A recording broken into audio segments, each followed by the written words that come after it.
Hello, ladies and gentlemen. Welcome back to another episode of the Kingsmen. Back from our week hiatus last week. I am Matthew King, joined alongside Luke Kilgore to start this episode. Jacob will be on again later.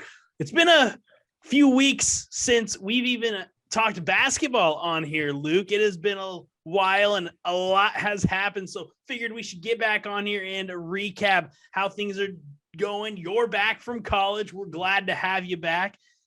But, I mean, we both know why we're here. We're here to talk some basketball. Heck yeah. Nothing I'd rather be doing, buddy. And apologize to our viewers for the hiatus during a critical time.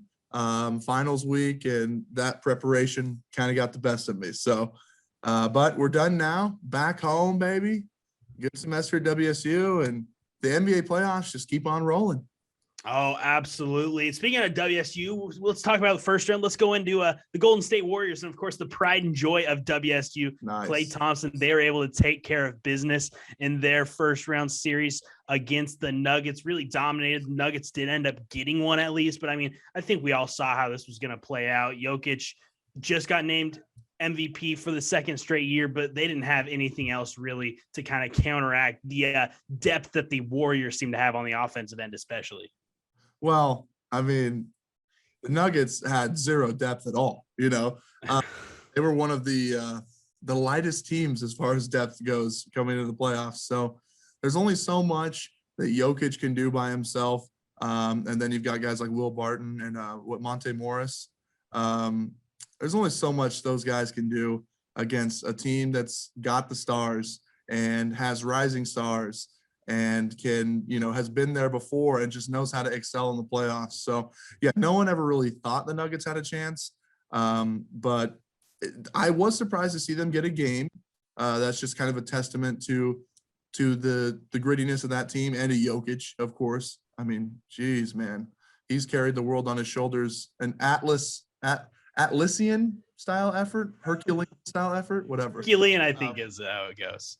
Yeah. Well, yeah, but Atlas had the whole world on his shoulders. That feels like hey, here's one, Mark Henry-esque. How about that? Yeah, there you go. There you go. Wow, world's strongest man. Yeah. I do want to before we kind of close the book on this series, though, I do want to know, do you think that Jokic deserved the back-to-back MVP? All right. I had a feeling this was going to be talked about. I actually had a discussion with Trev Elliott on Twitter. Ooh, shout out Trev. Shout out Trev. I feel like we shouted him out a couple of times. I wonder if he even knows. But I personally think I would have given my vote to Joel Embiid. It was really close. I don't think Jokic was undeserving because I think without him, the Nuggets don't even go to the playoffs. Not even close. Miss it by a lot. But to carry that team, I think he is deserving. I think it is kind of taking away from the how great it is to be named back-to-back MVPs, because we've seen two in a row now with Giannis and Jokic. I mean, it seems like it's becoming even more common. I think Steph did it a few years back as well. It seems like it's starting to just become a thing that happens quite often, which is bad for the game. But hey, if the guy's deserving, it's going to happen. I think the MVP race is going to become much more interesting with these young studs coming up. But I would have gone Embiid, but I don't think Jokic was a bad choice either. No, I think the stats are hard to deny. And I mean, the simple fact that he was definitely the most valuable player to his team and got them. I mean, they wouldn't even have sniffed the playoffs. I mean, we're talking they're 12. No, they're 12th in the Western Conference at best. If Jokic doesn't play at best. Yeah. So I agree. Embiid, I think, should have won it.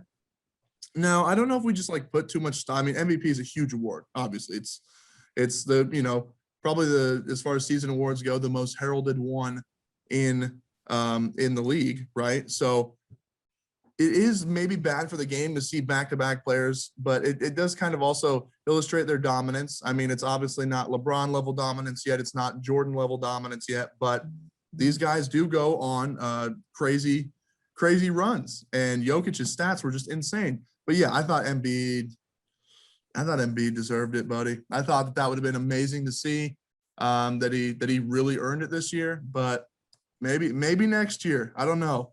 Maybe it seems like those type of seasons are hard to replicate for the top 3 MVP candidates, I believe, in Embiid, Jokic, and Giannis. So I don't know, man, any given season, but this was really, it felt like Embiid's big chance. it's starting to feel like we're seeing more of the big men win MVP because they can do so much now. Well, it's they not literally just can do posting up. Everything. I mean, you can defend, you can get rebounds, do all of the traditional big man stuff, back down, score in the post, have a variety of post moves, but then you can stretch the floor, you can hit jumpers. Both Jokic and Embiid are hit jumpers. I mean, just play make and everything so well. And the weird thing is, I mean, Jokic, he's obviously a little bit more stiff, more staccato with how he plays. But Embiid, man, it's legitimately like watching an absolutely oversized guard at times. The moves that he puts on and the smoothness with which he has these side falling away pull-up jumpers, like he looks like 7-foot James Harden sometimes, which is just like insane to even imagine, much less see on the TV screen. So yeah, it's crazy how this new prototype of big man has taken over. But I mean, if you've got the same skill set that the 6'2" guys have, but you're 7'2", you're obviously going to have the advantage over pretty much anybody. So it's been an incredible evolution, and it's only going to go up from here. I also find it ironic how both MVPs of the 2 big leagues that have just finished up their season, the NFL and now the NBA, both their MVPs had a little bit of controversy about them during the season, with Jokic, his little shoulder incident, of course, early in the season.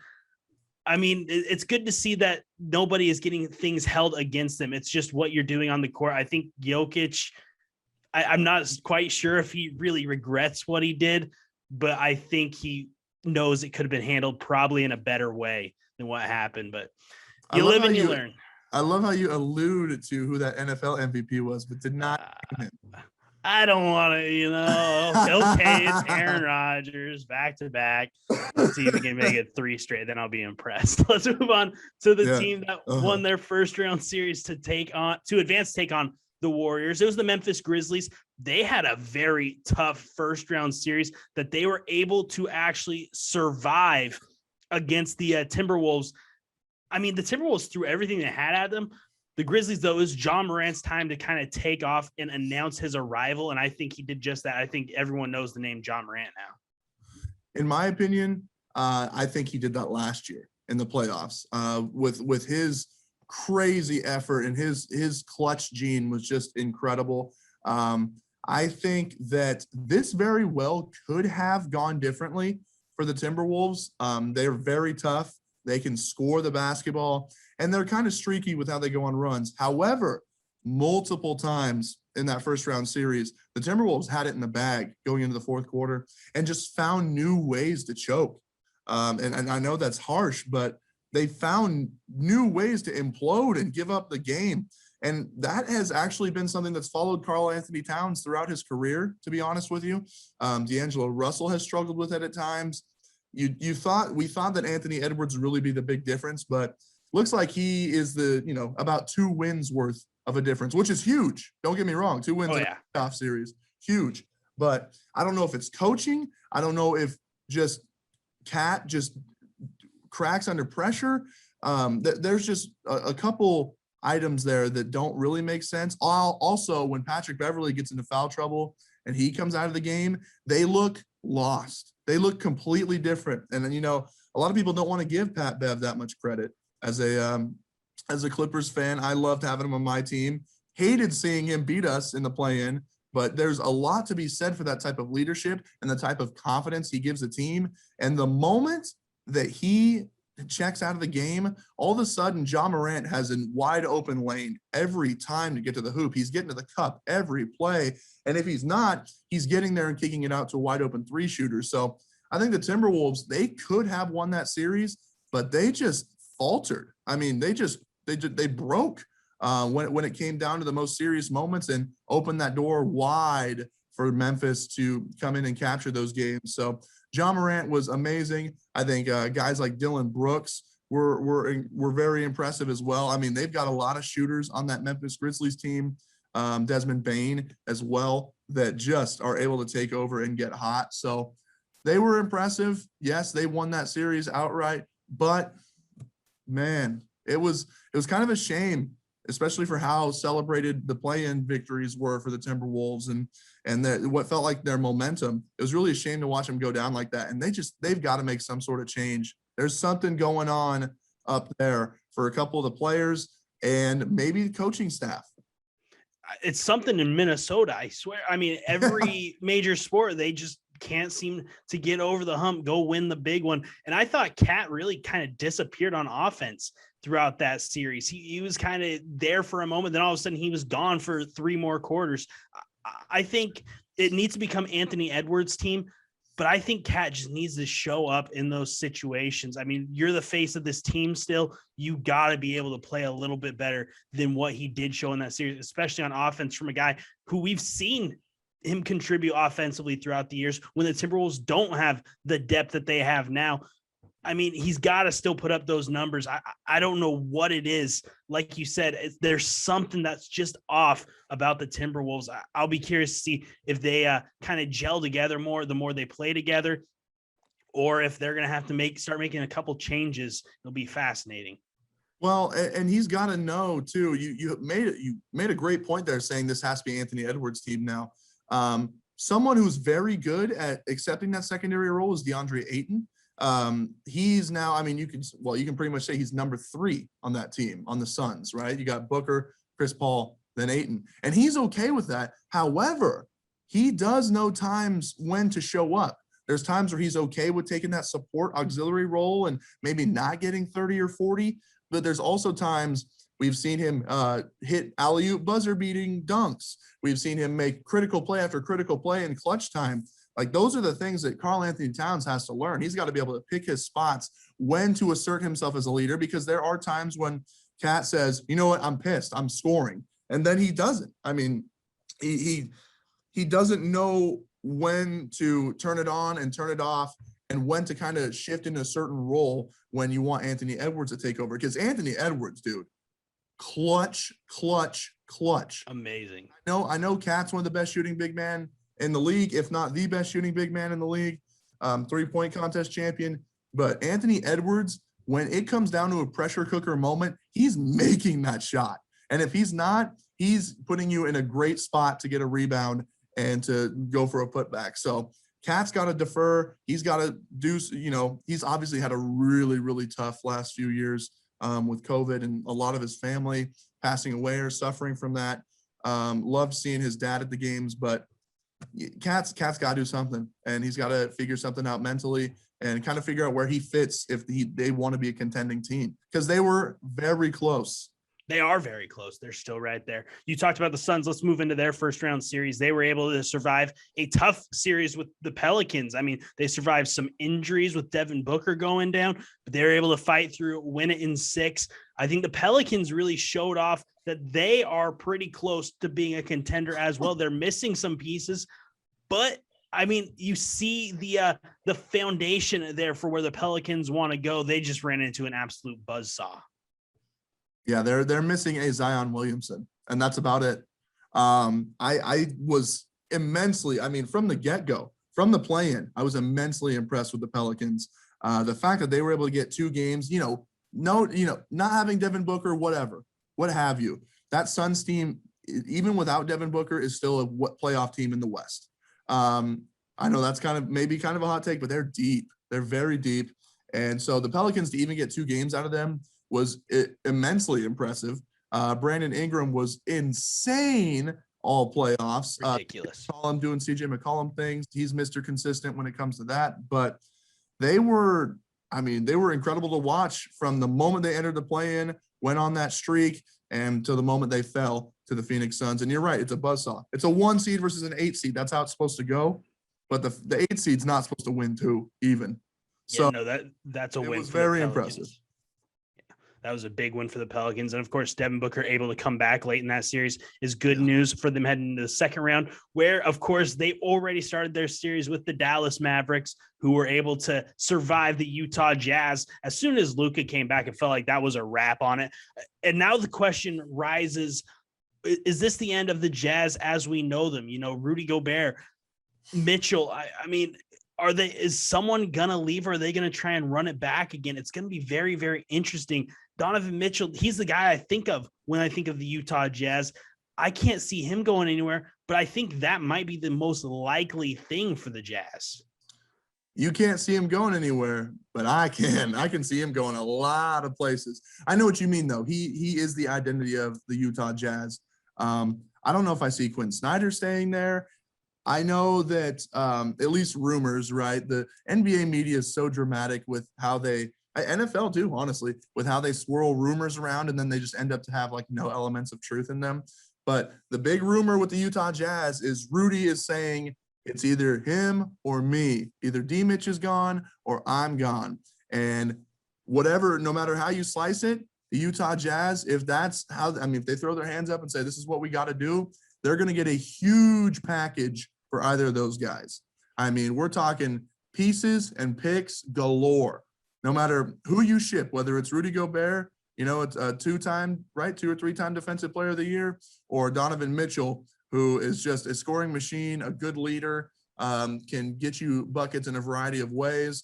But I think, man, the ease with how the Jazz fell, it's one of the most mind-boggling things that I've experienced is this team should be way more successful than it is. Now, yes, Luka was amazing with the way he can control the game. Once he got back, it did kind of feel like a wrap. But even without Luka, Jalen Brunson taking over, the Mavs playing great basketball where they keep the ball moving and play more fast-paced than when Luka's in. It just felt like the Jazz couldn't really get much done.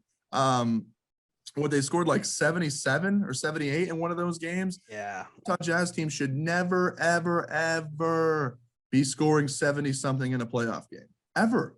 They've got way too much talent. So, yeah, I think they blow it up. I mean, and maybe not full blow up, but one of those guys, Rudy Gobert or Donovan Mitchell, they're gone. They are long gone. See you later. Something hasn't changed. The formula is not working. It is off. It was unfortunate. I'm a big Donovan Mitchell fan. I have my opinions on Rudy Gobert. That's neither here nor there. But it was just tough. As soon as Luka came back and just dominated the first game back, you kind of had a feeling that was gone. And let's actually just stay in the West and move into the second round series. I want to talk about the Mavericks now. Their second round series with the Suns has been pretty interesting. I mean, it's been whoever's at home really controlling that one. It felt like the Suns were just going to run straight through them until that series headed back to Dallas. And all of a sudden the Mavericks are showing they ain't going down without a fight. Yeah, that one has been bizarre as well. It felt like, I don't know, you and I kind of talked about it, right? Where it felt like the Suns originally were going to kind of at least, run through them a little bit, like Dallas was going to get a game or two, but you can never discount Luka. What they currently lead, is it 3-2 that Phoenix leads? 3-2. And that last game, they won 110-80.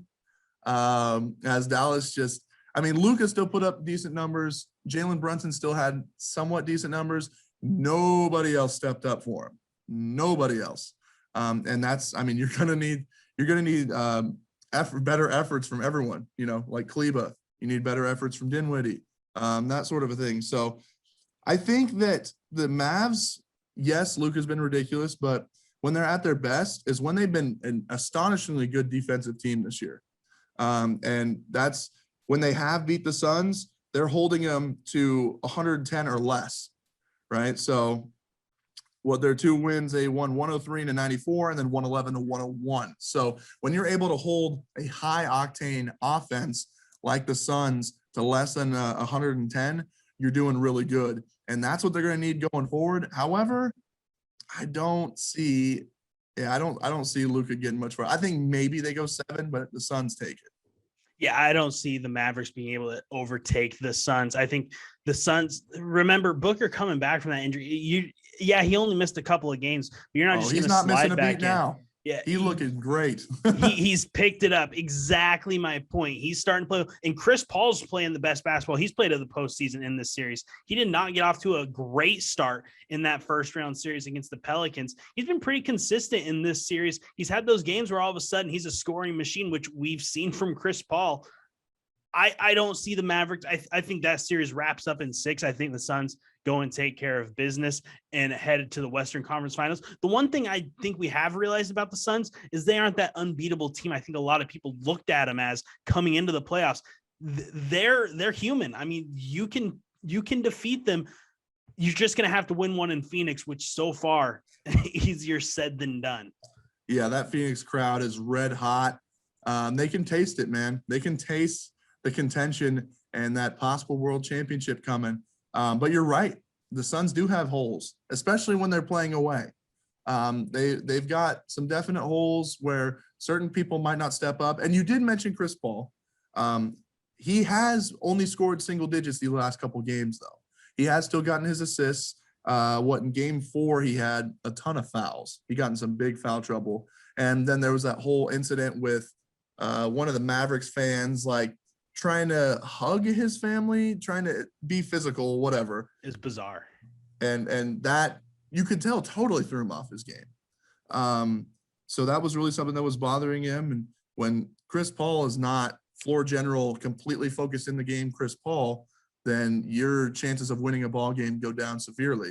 So I think they're going to need more from him scoring wise, but not when D-Book is really stepping up. DeAndre Ayton has been consistent 20 and 10, at least 20 points, 10 rebounds. So as long as they can get those guys going and get some support from Cam Johnson, Cam Payne, Jay Crowder, there's so many guys on that Suns team that can step up at any moment. Not everyone is ever falling flat at the same time, except for in that game 3 loss. And even then they still scored 94 points. So I don't know. It's I just see the Suns depth winning out yet again. Chris Paul, I hate to go back to the NFL. He reminds me of Drew Brees. Yeah. I mean, an all-time great. He hasn't won his ring. Drew Brees did. When they're focused, they're at the top of the game. There's nobody better than them at their position. When just even one thing gets thrown off, it seems like things can spiral out of control very quickly. Now, does Chris Paul have the help that like Drew Brees did to finally win that championship? Absolutely. The Suns are good enough to win that title. It's just, can he play his role and help them kind of make it look easier than it has been so far in this run? I can tell you, whoever they play in the Western Conference Finals is going to give them one heck of a fight. The Warriors and the Grizzlies. The Warriors up 3-1 now. I think this series is pretty much done with Ja Morant being done for the postseason, which is unfortunate because it was absolutely a blast. There was some controversy in this series with intentional injuries, guys breaking the code, if you will.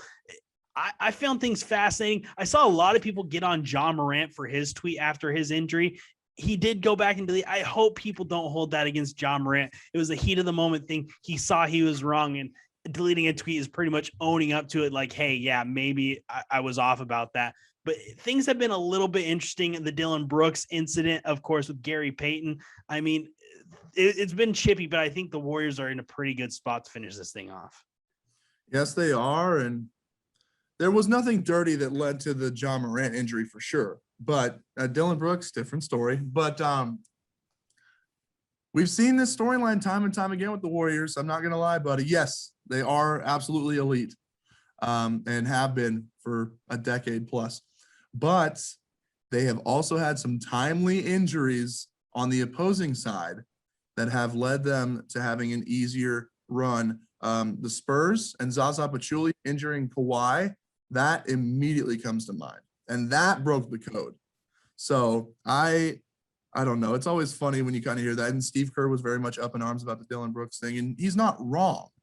But kind of seeing that when it's like, yeah, but the Spurs had you guys beat if you don't have Zaza Pachulia sticking his foot out and injuring Kawhi Leonard. So there's a couple other instances with Bogut and Pachulia that was sketched. But either way, you don't want to see anyone go down like that. And Ja Morant going down was probably the biggest tragedy of the playoffs. He makes everything so much more competitive, obviously. I mean, he's just an absolute dog, a beast out there. But it's sad. It's absolutely a wrap. I don't see, I mean, how does Memphis even, they actually got close to winning game 4. Let's see, what was it? 101-98. So, I mean, Dylan Brooks, guys like that, really stepping up. Even Steven Adams is starting to have better games, but you can't do it without Ja. I mean, that he's who helped him get there. He's one of the top guys in the league now, and certainly one of the best young stars in the league. So it's unfortunately a wrap at this point.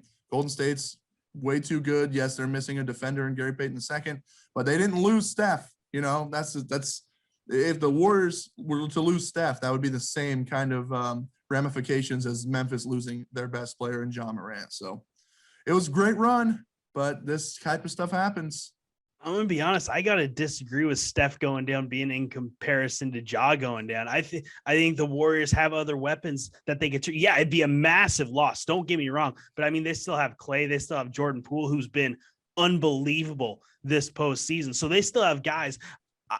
Memphis still has guys, but they are not quite on the level of a Clay, what Jordan Poole has been this postseason. So I think I don't see Memphis getting another win in the series, but man, thinking about that Golden State Phoenix Western Conference Finals, I'll be tuning into every single game. At the very least, I did call that.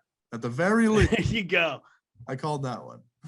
Well, we will reflect on one of Luke's predictions that didn't quite come true. We're going to take a quick break. We'll come back and type the Eastern Conference here on the Kingsmen.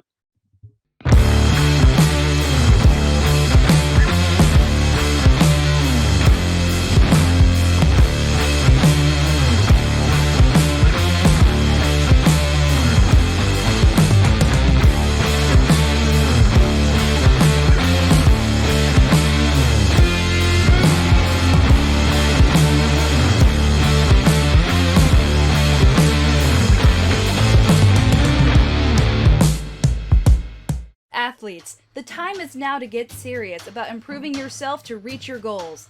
We all know that college recruiters and professional scouts put a lot of importance on those tangible measurements, such as a 40 time, your vertical leap, cone drills, and so on.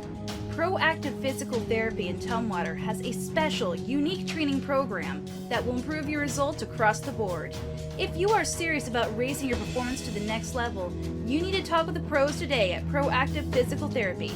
Check them out online or call for an appointment today. All right, welcome back to the Kingsmen. Let's talk Eastern Conference basketball. Let's start with the first round, and let's start with, I'm sure, something that is just going to break your heart. Luke, when we did our predictions, you had a certain team going all the way to the Eastern Conference Finals from the play-in, the Brooklyn Nets. Boston took care of business in that first round series, sweeping the Nets. And I think that series said a lot about two things. The Boston Celtics are absolutely for real. Jason Tatum is a future MVP. You can take that to the bank. And there are some serious red flags when it comes to Ben Simmons. Oh my God. Well, I don't even know where to start with the Ben Simmons thing because they kept teasing that he would come back, which is weird. It's very bizarre that they ever did that in the first place, when he just ended up getting shut down completely. And boy, did the sports media world go ham on him. They were merciless with holding him accountable and basically just, calling him a loser, a quitter, And if they weren't calling him that, they were definitely implying it. Now, he got back surgery right after that series was over. So I think that maybe made a few people be like, okay, well, maybe I spoke a little too soon. However, if that's the case, if he was going to get back surgery, I get, maybe wanting to try to rush him back, play through the injury, and, try to help this team out. But with how long we've all waited, I just don't – the fact that was even considered and teased feels wrong on multiple levels. It feels wrong on Ben's level. It feels wrong from an organization standpoint. It feels wrong from, even on Steve Nash's part. I just don't get why they even tried to put that inkling of ray of hope into people's minds. But yeah, red flag, right?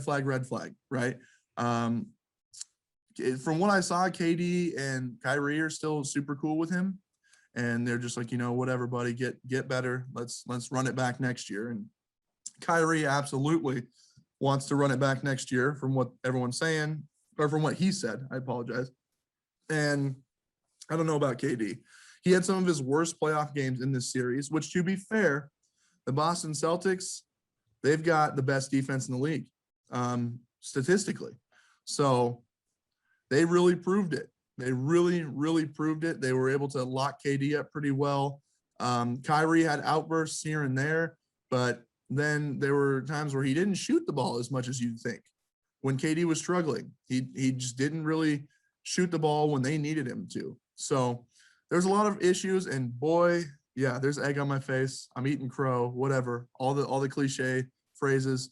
I was very wrong, because when I saw the play-in tournament and I saw Kyrie effortlessly dropping 40 plus, I was just like, yeah, if KD can drop 30 something and Kyrie can drop 30 plus, then I don't see a lot of teams that could beat him. But defense wins championships, bro. And that's not even to discount the Boston Celtics and how well Jason Tatum, Jaylen Brown, even Marcus Smart have played.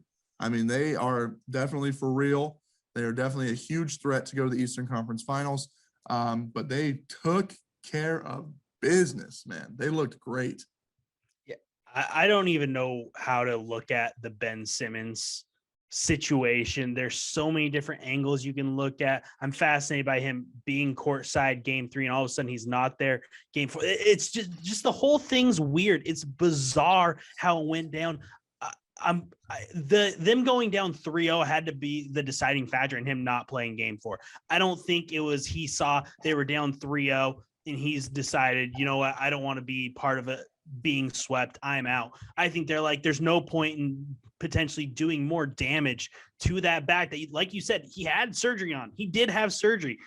That wasn't just smoke and mirrors. Right. There was something going on there. And I think him sitting out says more about they weren't coming back to win that series as soon as they were down 3-0. It just wasn't happening, not with Boston having home court as well. So I think that is a big role in them deciding not to play him. I think that's the biggest thing, is how that series was playing out.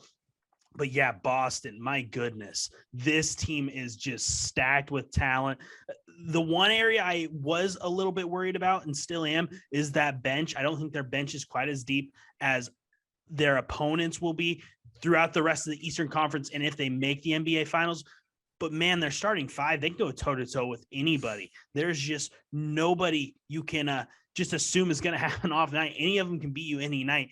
It is – I'll admit, I overlooked the Celtics coming into the playoffs. I thought they were just regular season warriors. No, this team is stacked.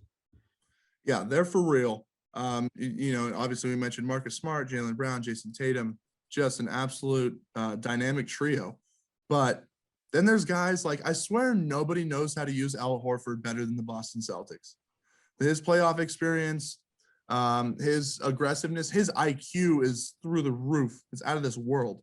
So he's, again, just continues to turn back the clock in the playoffs. And yeah, he's just best fit with that Celtics team for whatever reason. So yeah, they've got guys who can compete and go toe-to-toe with, you're right, almost any starting 5 in the league, and they're proving it. But you are also very correct in that depth. Peyton Pritchard's not quite there yet. Yeah.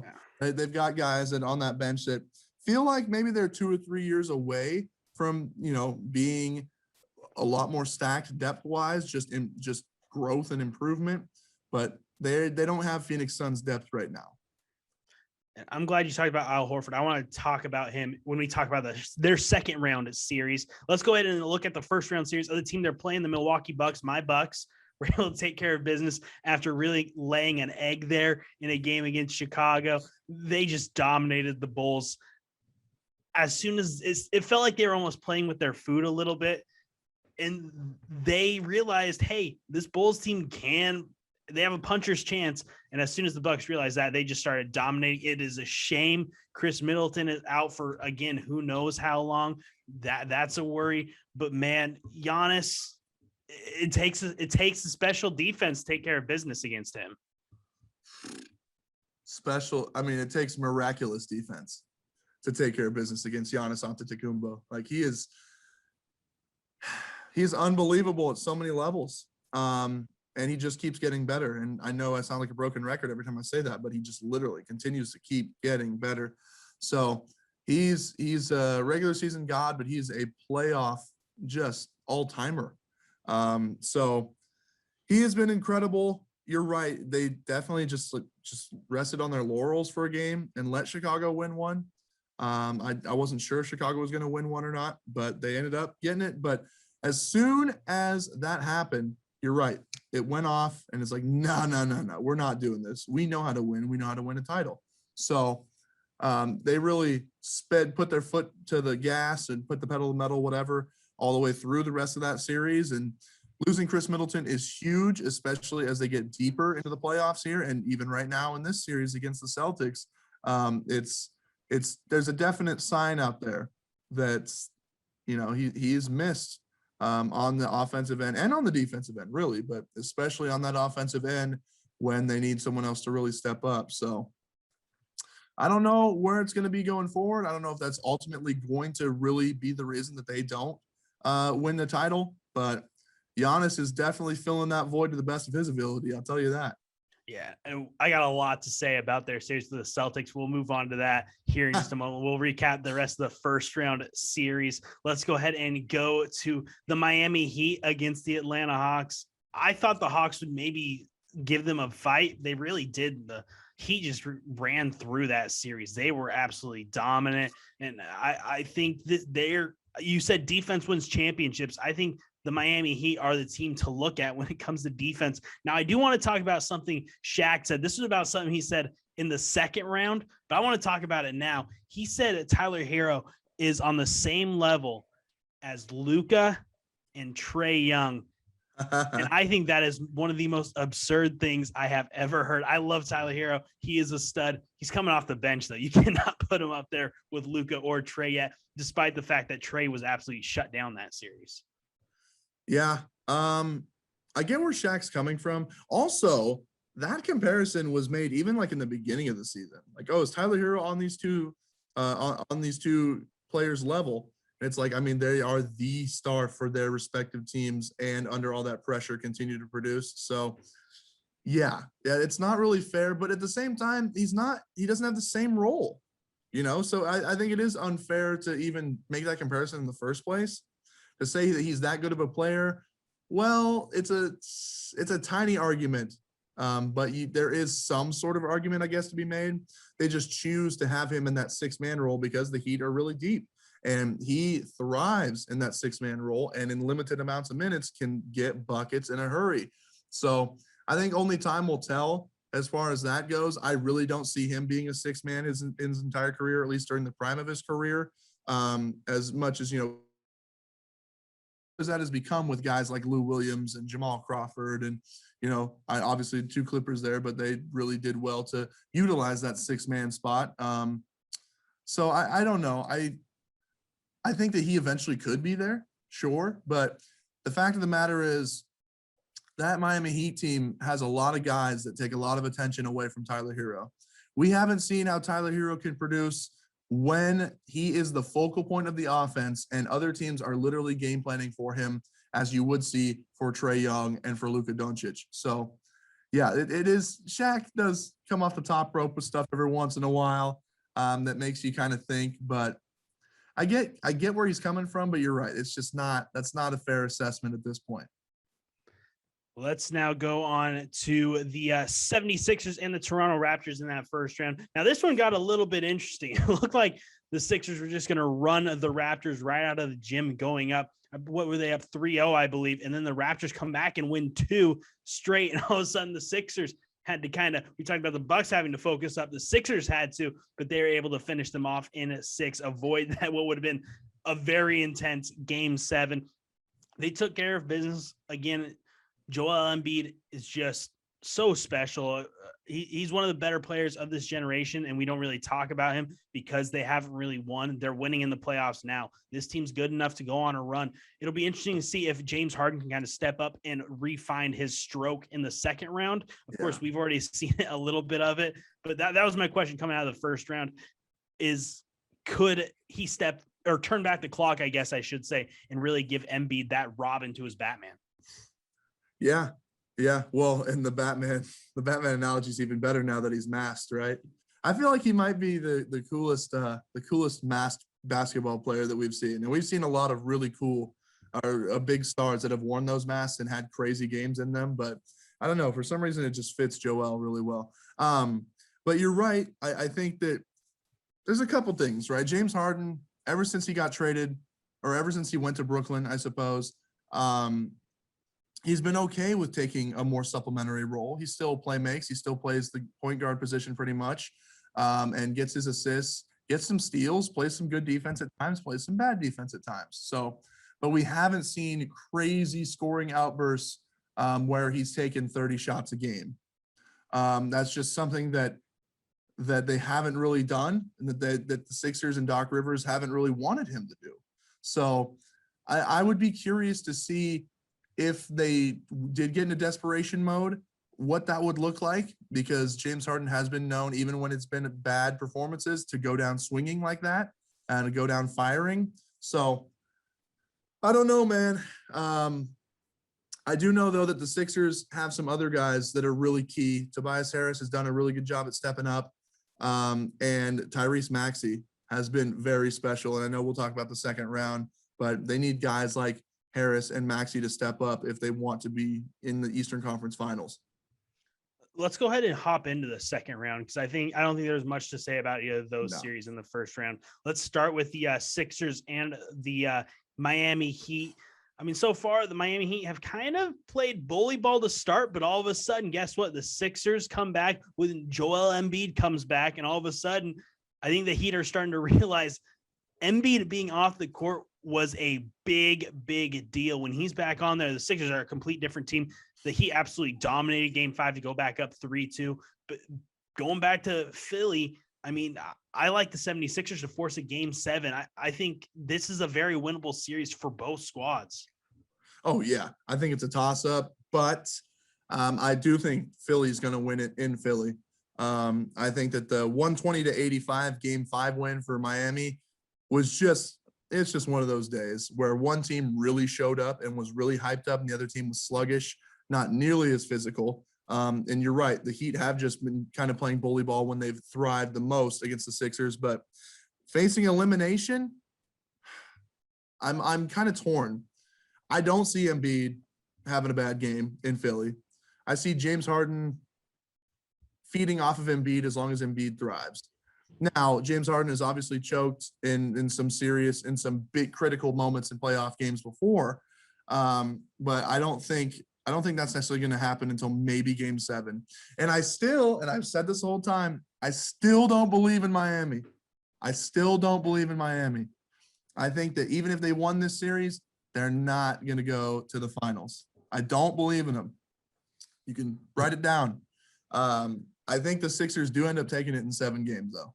And I could be totally wrong about that. Miami Heat could win, but they're not winning a title, bro. They are not winning a title. I'm standing firm on that.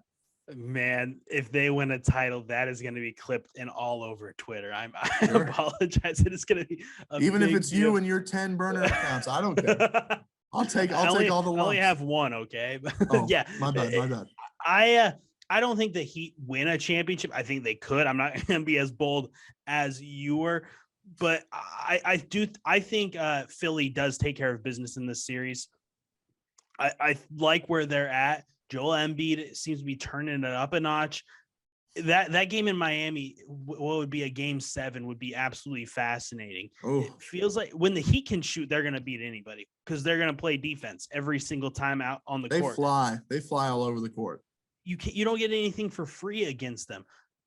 But I think something's going to wake up in James Harden. I think we saw a glimpse of that, and I believe it was Game 3 when he was able to really turn up his offensive output and really carry them to that win before Embiid did come back. I think that's going to spark something with James Harden, and I think we're going to get that in these next few games, and all of a sudden I think Philly's going to be into the Eastern Conference Finals, finally get there. The question is, can they do anything with it? Because whoever they play in the Eastern Conference Finals is going to be hungry. Let's go to the other series, which I think has been the best series of the second round so far. Boston and Milwaukee. Game 5 is going on right now. I'm a Bucks fan. I told Luke, don't tell me anything about it. I am recording that game. I'm going home and watching it as soon as we're done with this. You want to talk about an absolute thriller so far in this series. Every game has been just down to the wire, except for game 2 where the Celtics just shot the lights out. The Bucks, you don't have a shot, especially without Chris Middleton, to keep up with the Celtics when the Celtics are shooting. But I talked about something. I don't remember if it was in our predictions or if it was the episode after when we were kind of talking about the beginning of those series. I said Al Horford was going to be a major X factor in the playoffs for the Celtics. Without Al Horford, the Bucks are up 3-1. He is just absolutely a force, and he knows how to guard Giannis. He knows something that nobody else knows. He knows how to slow him down. The Bucks need to get some outside shooting help for Giannis. Game 1, he was able to just drive, get triple teamed, almost kick it out, and they were knocking down threes. They haven't been shooting the ball that well from beyond the arc. Bobby Portis has gone cold. Grayson Allen has been hit or miss. Drew Holiday's been awesome in this series. He's been really fun to watch. Yes. Brooke Lopez isn't shooting the ball from the outside well. They're going to need someone to start shooting the ball from the outside, and that just shows how much Chris Middleton means to this team, because when you have Chris Middleton on the court, you have 2 all-stars. You have one down low who's going to absolutely run through you. You're going to have one who's going to shoot you out of the gym on the outside. Well, going back to Al Horford right quick, you're right, and I will get there in a sec, but Al Horford knows how to guard elite bigs like nobody else. I would say even more so than Rudy Gobert when it counts, because he guarded Joel Embiid so well in the playoffs that the 76ers immediately recruited Al Horford for the next year. Like, he takes elite centers and bigs. Obviously, Giannis is not a center. He could very well easily be a center, but he takes those elite rim attacking bigs and he's able to defend them with the utmost excellence. And you're right, he's just got the secret figured out. I don't know what it is, but he's able to play them tough when need be and able to just kind of get in their heads. And he's not a super big trash talker. He's not a loud guy, but what he does and the way he goes about it with that calm confidence, he gets into the heads of other players. But you're right. Milwaukee shooters are going to have to step up. I think Drew Holiday is going to step up in a big way. He has to. So I think that's, I don't know about the others, but I know that Drew Holiday is going to have to really step up. And he has that potential. So I still think the Bucks are going to win it. The Celtics are not going to have a great shooting night every single night. That's just how they are. And Jason Tatum throughout this whole season has had issues with making the right play, being a great playmaker, making his shots when needed. But when he tries to draw up other people's numbers and get them wide open looks, they just don't fall. So I think that's going to be something that happens here. I don't think the Celtics are going to make it to the Eastern Conference Finals. I think at this point, I think the Bucks get it done. Yeah, no, I think the Bucks. I'm trying here. I think the Bucks do get it done. Yeah, I'm glad. I said without how Al Horford, the Celtics are down 3-1. I think without Drew Holiday, the Bucks are down 3-1. Drew Holiday stepped up his game in a big way. I mean, it's been every game so far this series. Game 2 was the only one that, I mean, no matter how the Bucks played, they weren't going to win. Like I said, Celtics, when they're shooting hot, you're not going to beat them. Drew Holiday's just been so special in this series. And what you said about Jason Tatum, he's disappeared offensively in the Celtics' losses in this series. I mean, he's got to be, if he wants to take that next step up, there's a company in Boston called Lumberland. You're not going to know about him, but I follow them on TikTok. They're all big Celtics fans. They talk about how Jason Tatum's a top 5 player. I don't think he is, not until you can step up and really carry your team. He's gone completely MIA this series. He's got to turn on that switch if he wants to go from great to elite. And right now he's not doing it. I think Jaylen Brown has been better in this series for the Celtics than Jason Tatum. Brown's been phenomenal in my opinion. It's just fascinating how stars that you think are, oh yeah, this guy's going to be the guy, and not only for his team, but in the league all of a sudden they shrink in the playoffs. We've seen it constantly from all sorts of players, and we're seeing it from Jason Tatum in this big series. Now, will he be able to rebound? Possibly. I don't know. I'm hoping not until next season. But I just worry about that. I hope he doesn't fall into that hole of this guy can't win in the playoffs, because I'm a big Tatum fan, and I hate to break it to everyone who's rooting for the Bucks. If the Bucks lose the series, I'll probably be pulling for Boston to win it all. Wow. Well, I mean, I don't think they could hate that too much, but you're right. There's something that Jason Tatum has to do to step up. And I mean, the Celtics have been known, they've been a lot better at it this year.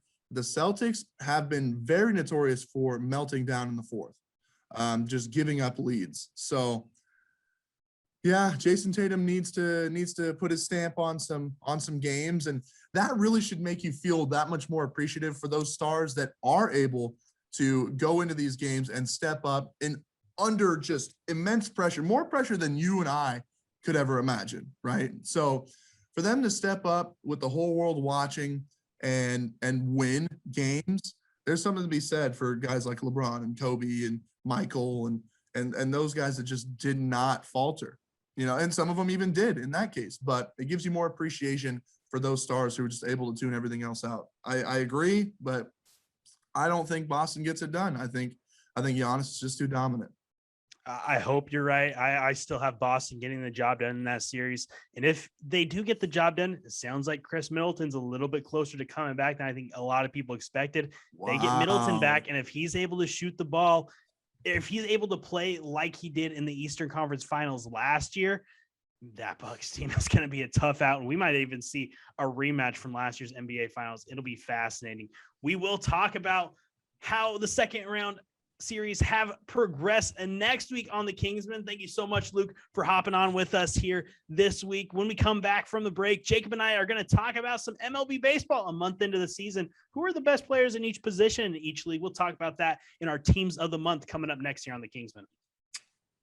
Pacific Mobile Structures are big supporters of kids and athletics. If you are in need of temporary office space on a work site or for overflow space, or if your building is in need of major renovation, Pacific Mobile Structures can keep your company at work. Pacific Mobile Structures offers everything from traditional modular classroom space to complete multi-purpose college campus buildings, including Sage Classrooms, which combine the latest in healthy learning environments with the best in green building practices. Pacific Mobile Structures can also offer you permanent space for a fraction of the cost to build your own. Go online to check out Pacific Mobile Structures. The family law team at Rogers, Key, Card, and Strophe, headed by Megan Card, is here for your family when you need them most. With caring representation, Megan and the family law team handle legal separations, divorce, child custody, paternity, adoption, and more. They are strong advocates and are here to help you and your family through good times and bad. If you need help, you can find them at budbaylaw.com to schedule a consultation with Megan Card. Welcome back to the Kingsmen. As you can see, Jacob now joining me. We're going to talk some baseball now. First month of the season in the rearview mirror. That's done and over with.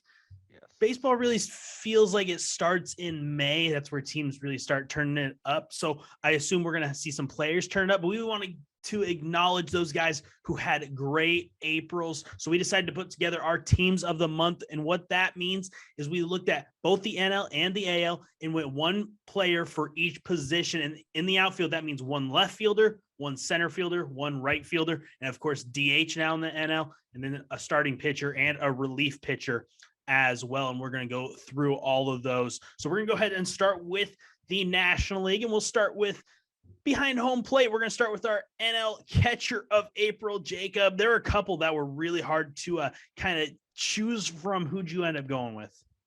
So I had to go with Travis d'Arnaud, hitting great, fielding really well. And the fact that he was able to stay in the game after getting drilled by D. Gordon, I mean, you got to respect it.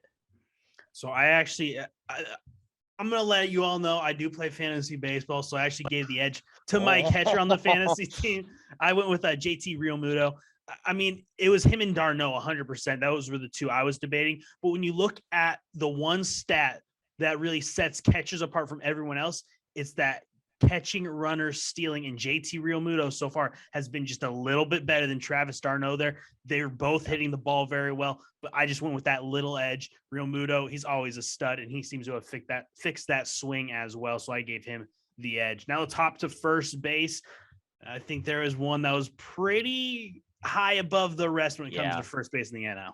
Yeah. And just so everyone's aware, we are only taking into consideration April. Nothing that they've done since, good or bad, being taken into consideration here. So, I mean, yeah, you got to go down to San Diego and give it to Eric there. Possibly the worst way to end the month imaginable without getting hurt, of course. His only error being that game loser. But other than that teeny blemish, absolutely solid, just slashing the ball. Honorable mention to Josh Bell, but there's just been no comparison. Yeah, I went with Eric Hosmer too. I think that was an easy one. And credit to him, because remember, that was the name that was popping up in a lot of trade discussions in the offseason. They're looking to get rid of Hosmer, and even Will Myers. Hosmer's there, and he has been a superstar. I mean, him and Manny Machado are really carrying that offense right now. He's looking just like absolutely the raking. big ticket players that they are. Yeah, exactly. Hosmer looks like he has found that same groove he had in Kansas City. I'm happy for him. He is always exciting to watch. So Hosmer, unanimous at first base. Let's go to second base, where there's a little bit of a debate, but I think we're leaning the same way. Jazzy Jr. Yeah. Looking like he took all of the good things from last year and just left all of the bad things from last year behind him. It just fantastic start to the year. I also went with Jazz Chisholm. Remember, he kind of started off really hot, hitting the ball really well in San Francisco, and then they benched him, and he was on social media. Of course, now we're in the social media age, liking tweets, retweeting stuff about him not really being happy that he wasn't in the lineup either. Now they're having to get him out there constantly. He's got that swagger. He's just electric to watch. I think Miami has a good one. Now, do they hang on to him because they've gotten rid of some good ones before? But yeah, he has forced himself in the lineup, almost an everyday player. Let's go ahead and hop on over to third base. I'm staying in San Diego. I'm going Manny Machado, just like I had Hosmer on the other corner. Machado, I think he'd be my favorite for MVP in the NL right now. He's just hitting the ball really, really well. Someone's needed to step up with Tatis out. Hosmer's helped, but Machado has really taken over on offense. See, and I went with the player of the month in all of MLB, both of the MLB player of the months being a third baseman.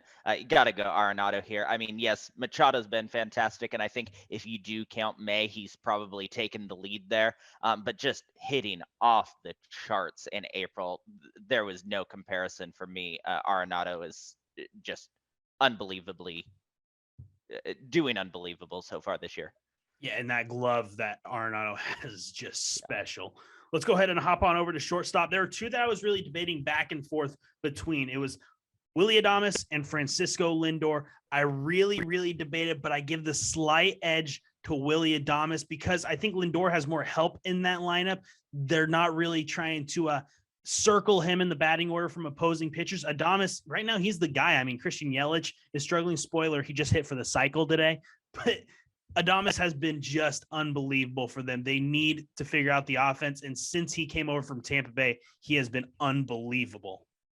See, and I did end up going with Lindor. I think that, yeah, his numbers are impressive, but I'm just looking at the difference between that clubhouse a year ago and how it is right now. And I give all of the credit to Francisco Lindor. He has really rallied as a captain of that team, made nice with the coaches, made nice with the fans. Everyone seems to be firing on all cylinders when honestly, there were some reasons for the Mets not to be off to a really hot start this year.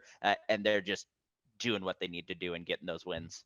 Yeah, he really struggled last year. I'm glad to see him back. He's one of my favorite players, not on the Mariners. He's been incredible. Let's hop on out into left field. I'm going with a guy who's on a team that's really struggling. They're not sitting too pretty. I'm going to go with Ian Happ. On-base percentage of just about 400. He's been really, really good. And again, it's a new era in Chicago. They need that new face of the franchise. It could be Ian Happ. Of course, Seiya Suzuki also out there, but Ian Happ's been really, really good. He's kind of been on the rise for a few years. Didn't quite get the attention because of guys like Rizzo and Bryant on the team, but I think he's starting to take over and becoming the face of the Cubs. And I went with Jock Peterson. mostly for the slugging. I mean, just crazy numbers in the slugging percentages. His team's doing a lot better, and it almost confuses me sometimes when they take him out of the lineup when they have a lead or when he's having the game of his life and set to match a couple of club records, and they just pull him and pinch hit him for, defensive strategies. And he seems okay with that. I think that ability wise, his stats should be even more pumped up in April than what they are. But just an unbelievable month nonetheless. On a new ball club too, as well, coming off winning a World Series. He looks like he wants to win another one in San Francisco. Let's move to center field, where I think the defense once again was the deciding factor for me. I'm going Randall Grichuk. Colorado, he's made some incredible plays out there. He has been really fun to watch, and he's hitting the ball pretty well on a surprise club. I mean, they came out of the gates playing really well. They've kind of come back down to earth since then, but Grichuk, man, he has been a superstar out there in center field. Yeah. Center field in the National League was really hard for me because there'd been so much movement in the outfield that typical center fielders have been playing other positions more. I ended up going with Brandon Nimmo. He's done nothing but center field this year. Defense has been great, and he's been doing really good at the plate too. So that's who I gave it to, at least for the month of April. A little bit of a Mets bias going for you. I got into Not it with at some all. Mets. Not at I all. got into it with some Mets fans on Twitter, so they're on my bad list right now. No, I'm just kidding. Let's go out into right field. I went back to the Windy City, the rookie of the year so far, Seiya Suzuki. I mean, what else is there to say? He has transitioned so seamlessly from Japan right into the MLB. He can spread it all across the field. I mean, from right field to left field, he can just hit the ball anywhere. He can do it with power as well. I mean, Seiya Suzuki, just an absolute sensation in his rookie year. Yeah, doing it with power, blooping it in when he needs to, stealing some bases, just doing it all. Picturesque April he's been having. Yeah, I was just writing your rookie of the year prediction. Kind of seems spot on there. So old rookie, but rookie nonetheless. Absolutely. Now let's go into the new position in the NL, the DH. Now I have two names here because there's a little bit of a caveat. I've got Bryce Harper listed because he's actually played more games at DH than he has in the outfield, but I am going to go with Daniel Vogelbach, the former Mariner. He seems to be one of those guys who benefited from the National League bringing in the DH, just like Nelson Cruz and even Albert Pujols. I mean, a lot of guys are benefiting from that. And Vogelbach, he looks just comfortable out there hitting and just having to worry about hitting. I mean, the Pirates, they're not expected to do much. It's just time for him to focus on himself, and he really seems to have done that. He's starting to really figure out how to hit at the professional level. Not to mention, did you see they put him at leadoff a bunch? I mean, how many designated hitters do you see leading off of a ball game? And he's just doing fantastic. I always loved that kid.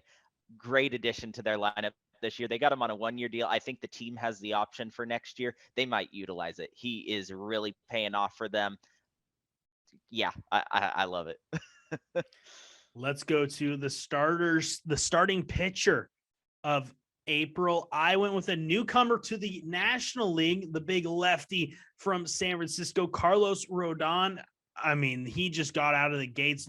We talked about a lot on this show. Pitchers getting off to a slow start because of that shortened spring. They weren't throwing the ball really in the offseason.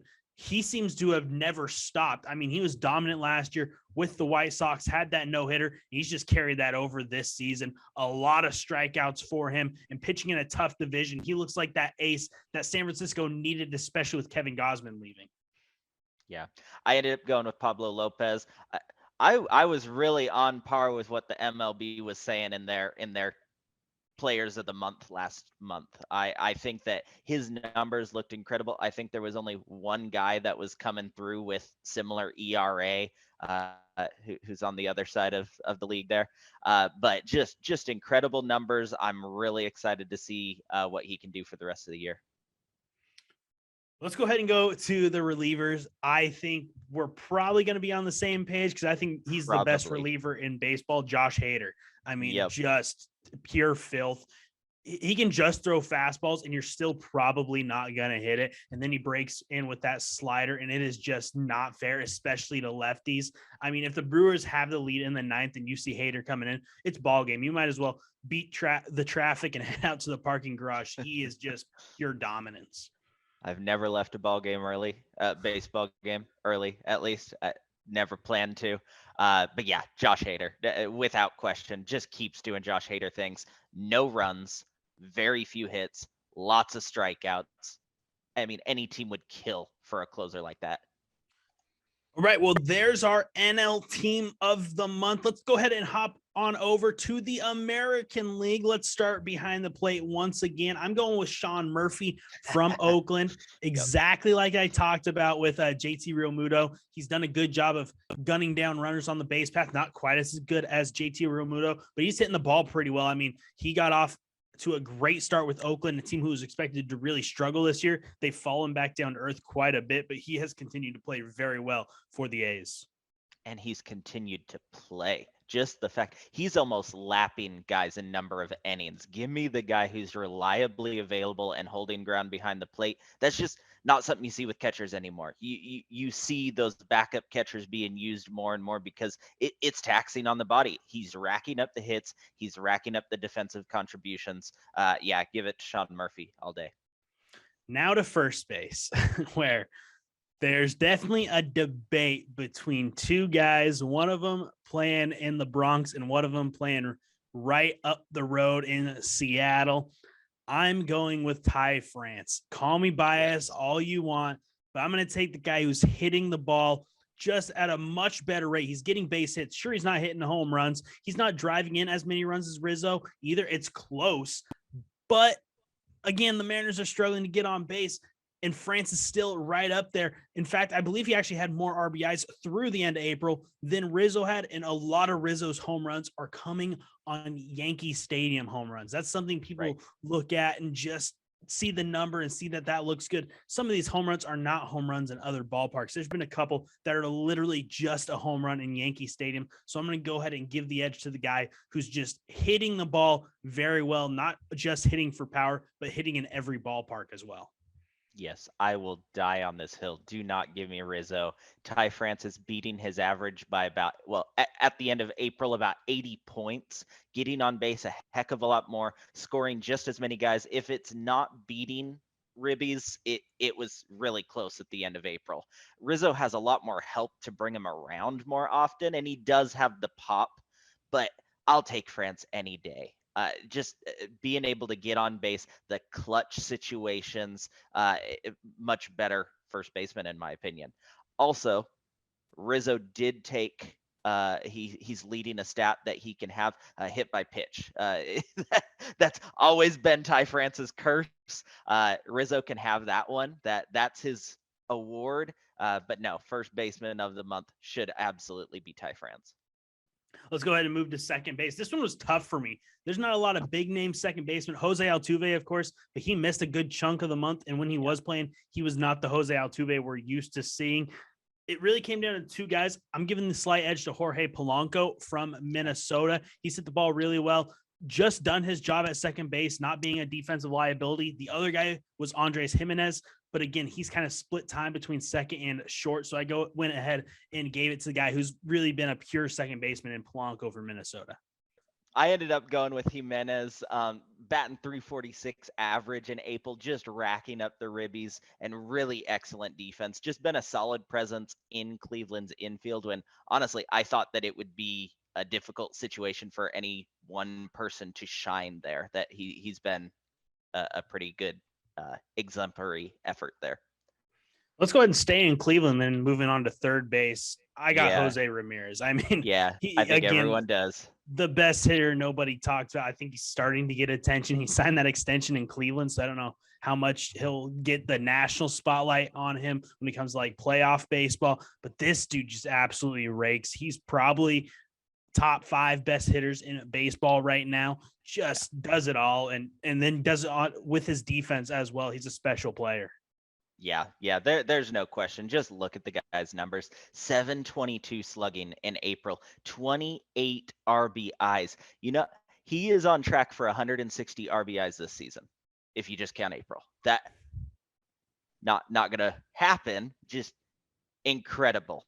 And this is a guy who usually starts off slow and heats up during the middle of the season. So you just can't say enough good about what he's doing. He's making $141 million look like a bargain here. Oh, yeah, absolutely. I mean, what team would not want to have what he's doing right now in the middle of their order? He is special. Let's move over to shortstop, where in the American League, it is absolutely loaded. Really, in baseball, it's completely loaded at shortstop. I gave mine to a guy who you probably don't think of when you think of the top shortstops in baseball. It's JP Crawford. I mean, the dude is just hitting at such an elite level right now. And that was the one knock on him when he's coming over from Philly to Seattle. And even his first year with the Mariners, he wasn't hitting the ball very well. He's always had the defense, but now he's putting together the batting as well, and he's doing it with power. He is hitting quite a few home runs in the early going. JP Crawford, I mean, worth every penny so far with that new contract he signed with Seattle. 100% agree. Just fantastic average on base percentage, even slugging. His slash line is incredible right now. His defense has been a little shaky. It's nothing to panic over yet. It's JP Crawford. His defense has always been stellar, but even if, worst case scenario, even if he loses that Golden Glove for at the plate discipline and success that he's been having, it's a good trade-off. He's doing fantastic things, getting those wins for the team. Yeah, because he's still not a liability at defense. He's still getting the job done out there, just not to the extent that Gold Glove had him when he first won it.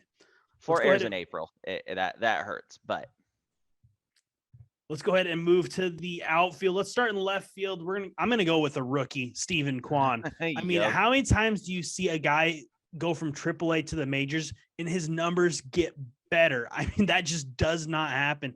It's happened with Steven Kwan. He is so hard to get out. He doesn't miss, and he drives and runs. He's very quick. He literally does it all. He's a 5-tool player, not quite with the power yet, but it could come. I mean, again, he's still young, still learning to hit at the major league level. You want to talk about AL Rookie of the Year? I mean, I think the conversation right now all goes through Steven Kwan.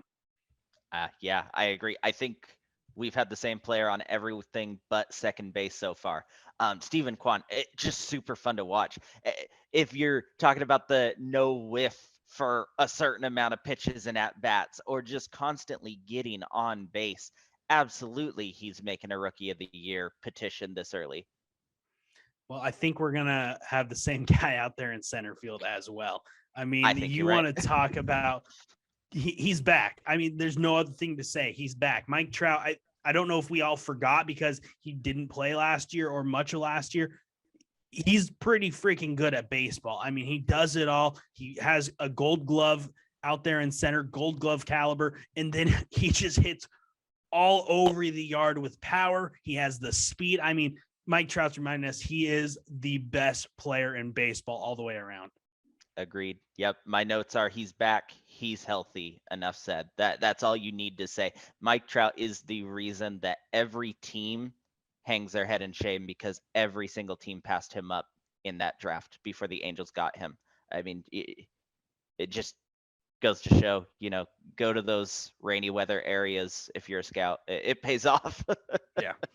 Well, I think I'm going to stay with the Angels out there in right field. They have Taylor Ward, who's starting to look like the player many had hoped he was going to be. This guy can all of a sudden hit with the best of them. I mean, this lineup up and down for the Angels is just so unbelievable. And Taylor Ward is a big part of that. I mean, he struggled when he first got up to the major leagues. There are some major concerns if he could hit at this level. Guess what? He's figured it out. I don't know if it's working with the right hitting coaches with the Angels, if it's something maybe just Mike Trout or one of those other veterans said to him, something's clicked and it is working wonders. Yep. Can't go with anyone but Taylor Ward. You just can't say enough good things about the guy. With the reps that he's been given, he has shown what he can do this year. He has probably one of the most impressive slash lines in baseball right now. And I know there's no way that what he's doing in April is sustainable for the rest of the year, but props for a stellar April. I mean, you got your job is secure right now. They are listening to you. They're watching what you can do. And you just made the Angels a better team. Yeah, he's in the lineup every day because of his April start. Let's go to DH, where I know we are different on. I went with Yordan Alvarez for the Astros. The Astros got off to a terrible start. A lot of people were very concerned about them. Jeremy Pena was the only guy really hitting the ball. Yordan Alvarez came back, and man, this guy has so much pop. He is ridiculously strong, and he is probably one of the most feared hitters in all of baseball right now. Not a guy you want to give a ball in his wheelhouse too, because he is going to be absolutely destroying it every single time. Yeah, I know a lot of people are right there with you with Alvarez, but I will take Shohei Ohtani, his production, his added benefits any day. I know you were a little surprised when I chose him as a DH, and that's the beauty of him, is I don't have to put him in as a pitcher. He is my DH. They made special rules exactly for him. They made new game programming specially for him. He is reinventing what the DH can do. I know his percentages are a little bit lower than some of the other DHs just because he sees so much more playtime. And especially, in Alvarez's case, that non-COVID illness BS, it honestly helped his averages, but not his complete stats. Shohei Ohtani, his accumulatives are right up there with the best in baseball, and he pitches and he steals bases. What other designated hitter is doing that? He's in a category of his own. He does need to watch out for those strikeouts. He's been getting a lot of Ks on both sides, offense and defense this year, but just his productivity is something special. And the reason I didn't go Shohei is I love Shohei. I think Shohei is absolutely incredible for baseball. I think we're all going to tell the next generation and beyond how we got to see Shohei Ohtani play. The reason I didn't go with him is because he got off to a slow start on both offense and on the hill. And I think, we praise him for being so dominant on both. When he's good at both, that's just going to add on to what he can do. When he's bad at both, that's bad on both sides of things. So I think that needs to be a little bit more of an issue. He'll get it figured out. He already has started to figure things out, gotten back into the groove of the season. I just figured when you're struggling on both, you got to be kind of punished for both. So I went and gave the slight edge to Yordan Alvarez, but Shohei Ohtani, man, favorite player, not on the Mariners to watch. He's ridiculous. Speaking of the Mariners, let's go to our starting pitcher of the month. It's Logan Gilbert. When you have an ERA under 1, you're going to win pitcher of the month. I mean, he's just been ridiculous. Hanging out with Jacob deGrom at Stetson. I mean, look at these pitchers from Stetson. Jacob deGrom, Corey Kluber, and Logan Gilbert. 2 of those guys have Cy Youngs. The third looks like he could definitely win it this season. He picked up something when he was over there with deGrom, and it is working wonders. He has been ridiculous. Yeah, something's in the water over there.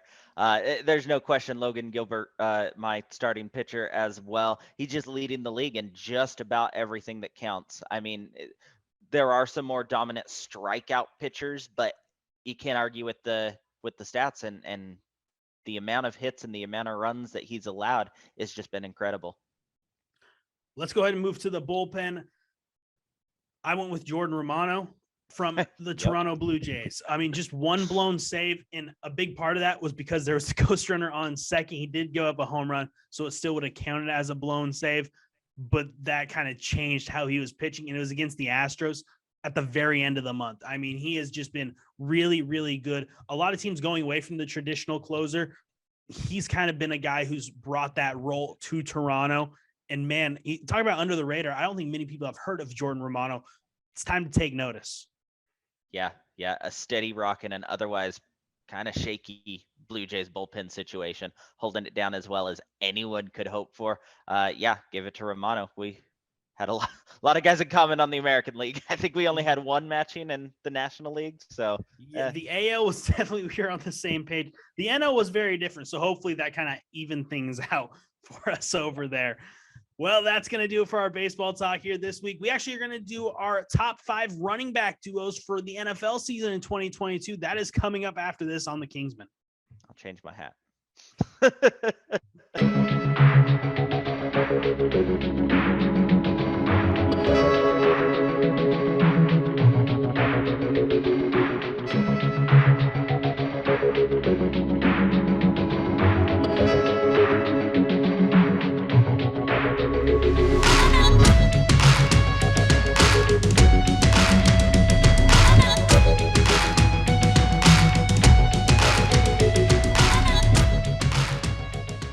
Alderson's Awards West Printwares is your one stop to tell the world about your school, club, or business. Spread the word on jackets, shirts, hats, and more from Awards West Printwares in Centralia. Awards West Printwares offers fast service of quality products including screen printing and embroidery done on site. They offer a wide variety of advertising specialties at great prices and delivered right to your door. For a full catalog, go online to aldersons.net. For maximum impact, Aldersons Awards West Printwares is ready to serve you today. Welcome back to the Kingsmen. Now we are going to talk NFL to kind of wrap up this episode. We decided, a few weeks back, we did the top 10 quarterbacks right now. And instead of just going into the top 10 running backs, we decided to kind of change it up and do top 5 running back duos for the 2022 season. So the 1-2 punch, how much they actually, get on the field. If one's more of a really downhill running back, while one's more of a receiving threat, those can mesh really well. So we decided to go ahead and throw those in. I did want to note real quick, I had a couple of honorable mentions, and that's because these teams have guys who haven't even stepped on the field yet.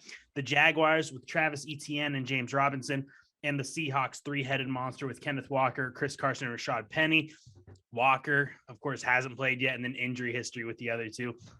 So just want to let you kind of get in on our thoughts on what we're going to do. Jacob might have put the Carson and Penny potentially. You never really know with him. Nope. I have my top 5.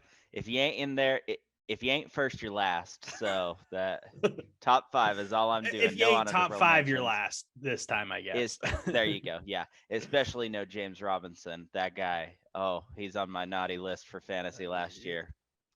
A little insider, Jacob begged me to trade him James Robinson, and I did, and it worked out much better for me. Yeah, a lot better for you. Let's go ahead and jump into the top 5. Who is your number 5 running back duo? I have the Packers with Jones and Dillon. I have a feeling you probably put them somewhere on your list too. If Jones had put up the kind of numbers he did in his Pro Bowl season, the season before, I'd probably put them higher than 5 as well. But there's no question these two are a great tandem. Finished 20th and 21st in total yards, not respectively actually. So Dillon actually usurped Jones there in total yards. But that being said, those decent numbers are pretty lackluster for what we usually come to expect from Aaron Jones. So potentially his last year as a Packer, I think that they have the opportunity to be a really nasty 1-2 punch, taking a lot of pressure off of an aging MVP who's missing his favorite target. So there's going to be plenty of chances. And if Jones can return to form and Dillon can continue to be exactly what they hoped he would be when they drafted him so high, they can absolutely be a top 5 duo. At number 5 for me, I have a couple guys who I think we kind of forgot about because they dealt with some injuries in the preseason, actually missed the entire season. I went with the Ravens, J.K. Dobbins and Gus Edwards. A lot of people forget that the Ravens had a lot of issues at running back in preseason and at the beginning of the year. These two guys, when they're both on the field, that is a dangerous 1-2 punch. You got the speed, both can catch passes out of the backfield, and then you add in Lamar. That is just a 3-headed monster in the backfield, and that can run the ball. Both these guys can be starters on a lot of teams, or at least be coming off the bench and seeing a lot of snaps. Yeah. I can't wait to see them get on the field together. Hopefully they're able to stay healthy. And I think you're going to see a way better Ravens team this year, but I think you're going to see a much better rushing attack from Baltimore as well. If Ravens can stay healthy, they're always a spooky offense. So. Absolutely. All right, on to number 4 for you. Number 4, I got the Dallas Cowboys with Elliott and Pollard. If we were talking just backup running backs, I would have Pollard even higher, to be honest with you. I think he'll start next year, either for Dallas if they make a move on Zeke, or not Dallas. He is going to be a free agent next year, so he can kind of pick what would work best for him. Zeke is absolutely the workhorse back for the Cowboys. I think that's more because they're obligated to. They're paying him so much money. They obviously can't just replace him and eat $30 million of dead cap. So they're going to use him. They're going to run with him. And it worked out well for him. He had a really good year last year, top 10 running back any way you slice it. He stayed healthy-ish. He played through some injuries that might end up hurting him more in the long run to play through them. But still, his rushing yards per game have dropped every single season. 2016, he was the king of all backs, 108.7 yards per game. Last year, all the way down to 58.9. So just no comparison. He's not what he was. Pollard almost caught up to him in the yards per game, just with a heck of a lot less carries. So I'm sure that's a problem that Jerry Jones loves to have. I see him utilizing Pollard even more this year. I see Zeke getting a chunk of his yards and a few of his touchdowns handed off to Pollard, but they're still going to combine for fantastic numbers. That's a really good 1-2. Oh, absolutely. That's a fantastic one, too. My number 4, though, is a little bit different. I'm going to the New England Patriots. I have Damian Harris and Ramondre Stevenson. Again, when you think of 1-2, I mean, they're about as 1-2 as it gets. They literally would take turns each drive on the field last season with Mac Jones in that offense. And both of them had plenty of success. They both are really downhill runners, which normally when you see a duo, you see one guy who really specializes in more so catching the football out of the backfield and one guy who's the runner. Both of them can do both pretty well. They're not outstanding at one or the other, but they both do both just fine. And that's what the Patriots do. They're looking to run the football, take all the pressure off of Mac Jones. They're going to put up good numbers. I would like a little bit more speed out of their backfield, but with these guys, they can more have that grinding style, kind of tire out the defenses, drag them out a little bit. And then that can help the next guy when he comes in and he's fresh. That defense isn't going to be fresh. You can just run through him. So I really like what the Patriots have there in a 1-2, and that can be very, very dangerous, especially with now outstanding guy, Ezekiel Elliott. He's a top running back in my eyes, one of the upper tier. Same with Aaron Jones in your list earlier. Neither of these guys I don't think are a top 10 running back, but together they are extremely, extremely dangerous out of that backfield. Let's go ahead and bump to your number 3. And it's funny you mentioned that because my number 3, again, not top 10 for either of them. Melvin Gordon and Javonte Williams out of Denver. I think that for a lot of the similar reasons as New England, these guys, first off, their broken tackles are just ridiculous. I think Gordon came in 5th or 6th with a 20. And Williams beat out everyone last year. 31 broken tackles. Just insane how these guys can run through defenders. Hard to bring down. They ranked 11th and 13th in total yards, totaling over 1,800, combining for 12 touchdowns. Now, 15, 20 years ago, you would think 1,800 yards and 12 touchdowns was a single running back who was in the top 10. So combined, these guys are fantastic. Unlike the other names on my list, there isn't a clear running back 1, running back 2. The coaches don't seem to have a favorite. They flat out say we are splitting carries, and these guys seem absolutely fine with it. They love that both of them are running back 1.5. There seems to be a competition to do well, but no greed that, yes, I want to be the starter. Screw my teammate. I'm going to be performing when I need to. So it's coming up to be a really well-balanced offense, especially once you add Russell Wilson in there. I'm excited to see what these guys can do. I actually don't have them on my top 5, but I do like where this duo is headed. I just don't know exactly what we're going to get from Melvin Gordon consistently. I do think both of them will see those numbers jump up a little bit with Russell Wilson coming in, a little bit more of a passing attack. But I think when they brought in Williams, I think they were expecting him to just take over in a year or two. But Melvin Gordon played really, really well last year. And I think that's what kind of has them deciding to split carries more so until Williams really takes over, or if they have that resurgent Melvin Gordon we saw with the Chargers. At number 3, I actually have your number 4 from the Cowboys, Ezekiel Elliott and Tony Pollard. Again, everything you said was spot on. One thing about the Cowboys is Mike McCarthy does not like to run the football. In Green Bay, they did not run the ball much, even when they had Eddie Lacy, who won Rookie of the Year. They're just not going to do it. And with Dak Prescott and the weapons that they had last year, there was no reason to kind of lean towards the run when you have Dak going off and having all those just incredible receivers that he did have. I think we're going to see them needed a little bit more this season. I think they're going to lean on the run game just a little bit more. I'm not sure they're going to become a run first team. I don't think they should with some good weapons and Dak. But Ezekiel Elliott, I think he's getting closer to what we saw his rookie year. I don't think he'll ever get to that level again. But Tony Pollard is that explosive back. He can go off on a 70-yard touchdown run in the blink of an eye. He's got that youth, that explosiveness that you want out of the backfield, especially for a number 2 running back. And I agree 100% with what you said. He's not going to be in Dallas for long because he's going to want to be a starter somewhere else. And there are a lot of teams who would love to bring Pollard in to head their backfield.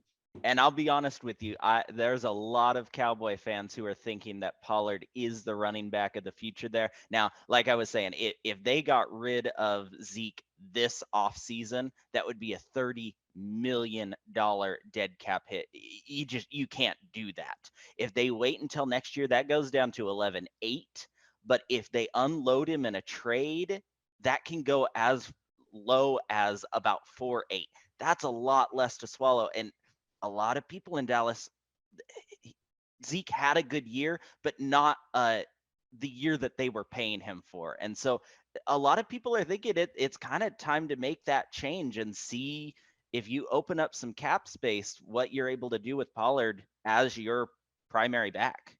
That brings up an interesting point. Do they feed Zeke a little bit more to try and get those numbers up to make him a more appealing or a trade target from other teams? It'll be really fascinating to see what they do there, because Tony Pollard, I don't think will take any sort of hometown discount or pay cut. He's going to want to get paid for the work he's doing. So it's very fascinating what's going on in that Dallas backfield. Let's head to number 2. Number 2, I have the Cleveland Browns with Nick Chubb, and I'm going to say Kareem Hunt for next year. I know it was kind of D'Ernest Johnson last year just because of Hunt's injuries, but Nick Chubb and whoever they decide to put with him, honestly. There's no question. I think talent-wise, Kareem Hunt is number 2 on that team, but that might be a trade opportunity. And so I don't know who we're going to see as the number 2 in Cleveland this year.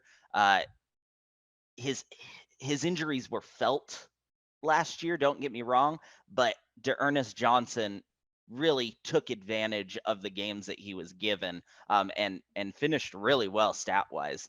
Stats don't tell the entire story, just because that was the middle of the season, and again, with Kareem Hunt being injured and missing, what was it, 10 weeks?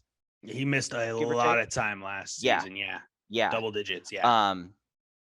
Still, that only goes to show how great Nick Chubb is at wearing down defenses, whoever they are bringing in on those third downs or receiving packages or just for rests. They're going to be able to hammer down on a depleted defense.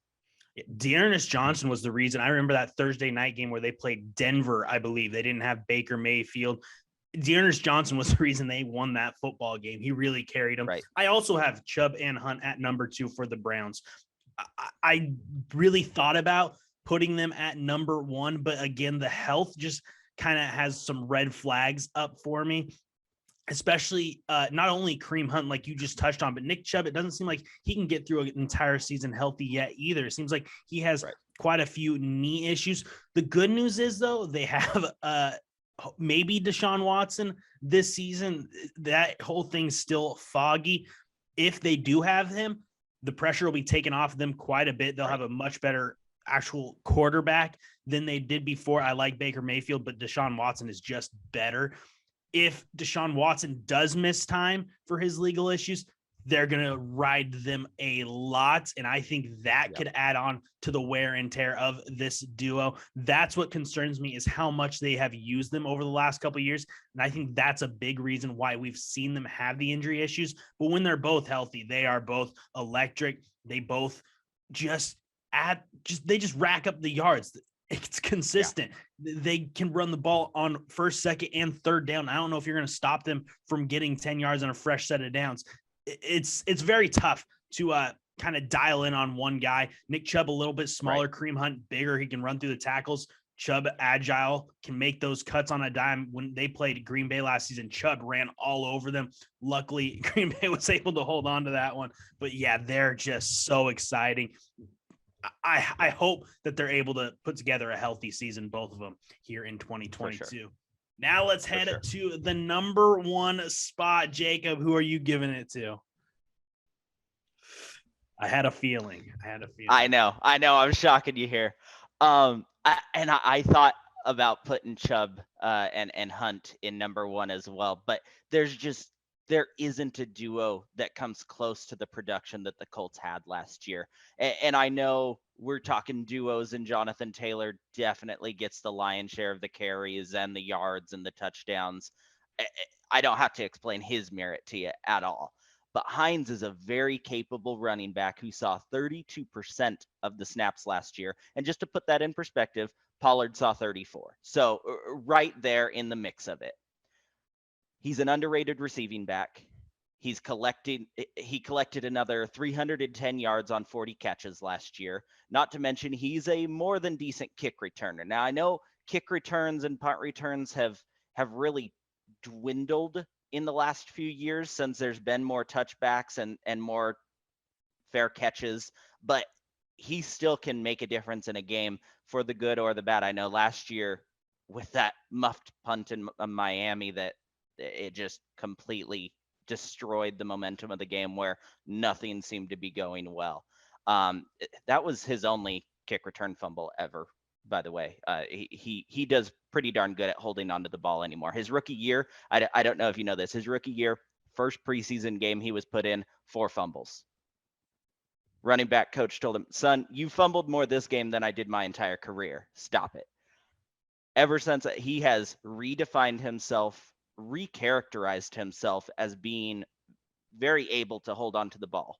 So that is what it is. He got 96 touches. I know that's a lot less than some of the other RB2s on this list. That's just a testament to how dominating Taylor was last year. I mean, there was no one even. Henry, obviously, if he didn't get hurt, they would have been 1 and 2. Taylor just ran away with it for one reason or another. And even with all of those carries, he was able to stay healthy. He was able to hang on to the ball. There was no one even close. Now, with every team in the league looking for Indy to RTDB, I'm expecting to see more action for Hines this year, easing Taylor's heavy burden of carrying this offense. I definitely think that Matty Ice is an improvement to Carson, and I think that you're going to see more balls go through the air, a lot of them to Hines with the targets that we don't necessarily have this year. But I'm expecting them to be the number one duo in 2022, hands down. It's going to be interesting for sure. I don't know exactly how much.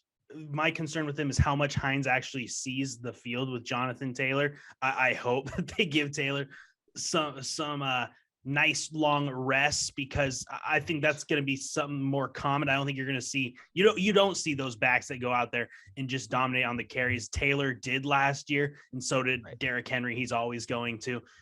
It'll be interesting. Jonathan Taylor, you have to be a believer. I took a risk on him, took him in the first round last year. Paid off incredibly. Obviously, He was awesome. Number one, though, for me, this is a bad look for us, Jacob. And let me tell you why. Because I went with my team, the Green Bay Packers. I had a feeling. Jones, when I didn't hear him yet. So A.J. Dillon. Now, things are going to be a lot different in Green Bay this season. Devontae Adams is gone. That security blanket for Aaron Rodgers, that's not a thing anymore. He doesn't have that relationship with any of the other receivers. Alan Lazard, I think, is going to be solid. I'm worried about him being the number one guy. Just doesn't have the relationship with Rodgers. I think Rodgers had that kind of relationship with two receivers, Devontae Adams and Jordy Nelson. I don't think he's had that with anybody else. And both those guys have been incredible top receivers of their eras, without a doubt. Now, moving on to this year, I think you're going to see Aaron Jones kind of become that security blanket for Aaron Rodgers. He does things out of the backfield and through the air that running backs just shouldn't be able to do. You expect them to have a little bit of trouble on these back shoulder corner fades where they're having to adjust their bodies. Aaron Jones looks like a natural. It looks like they could just bump him out to receiver and he's going to have success out there. And then you bring in A.J. Dillon, who everyone mocked the Packers when they made that pick a couple of years ago in the 3rd round. Guess what? He is awesome. He is that bruiser, can just run downhill. And the best part about that is he plays at Lambeau Field where it is cold. You don't want that kind of running back running right at your face in December or in playoff football. I remember 2 games that really stand out to me with A.J. Dillon. Game 1 was a couple of years ago against the Titans, Sunday Night Football. Snow was coming down on the field, and he outperformed Derrick Henry, and it really wasn't even close. He was sensational. Game 2 last year against Seattle, Rodgers was coming back after his COVID stint. A.J. Dillon just did his thing. He ran over Bobby Wagner for a touchdown in a way I haven't ever seen Bobby Wagner get just absolutely rocked ever in my life before, and A.J. Dillon just ran right through him. I think you're starting to see them work A.J. Dillon more into the offense. I think he's going to see a lot of carries this season, especially when you get down inside the 20. I think you'll see both of them on the field together, kind of throw defenses off. Are they going to run it with either of them? Aaron Jones, you got to be careful of him coming out of the backfield. I mean, this guy should be up there with Christian McCaffrey. I know McCaffrey has put up insane numbers. He's been hurt. Aaron Jones has been doing it for 3-4 years. It's a guy that Packers fans were crying to get the ball more to in Mike McCarthy's last year, and he just wouldn't do it. Matt LaFleur comes in and immediately makes him their go-to guy. I think he's going to become that security blanket for Aaron Rodgers, and A.J. Dillon is just going to rack up those touchdowns inside the 20. It is going to be a special combination to watch this season for sure. Well, you're right. I hope Jones gets back to form. I really do. I think he will. He had a little bit of a knee issue last season. It wasn't too serious, so I think it'll be healed up, but we'll see what happens here in 2022. I think we pretty much had the same 5, just in different orders. I guess you had the Broncos duo in. I added in the Ravens and the Patriots, and I obviously didn't have the Colts. My apologies to you, but maybe they'll make me eat my words here in 2022. You don't deserve having Taylor. That'll do it, though, for this episode of the Kingsmen. I want to thank Jacob and Luke once again so much for hanging out with us, talking some sports. It's always a blast. Thank you guys for surviving that week off with us. It has been crazy. Things are continuing to be crazy, but we're going to try and churn these episodes out as we go. So thank you so much. Make sure to like and share, drop a comment if you want to see us talk about something, and we'll see you next week here on the Kingsmen.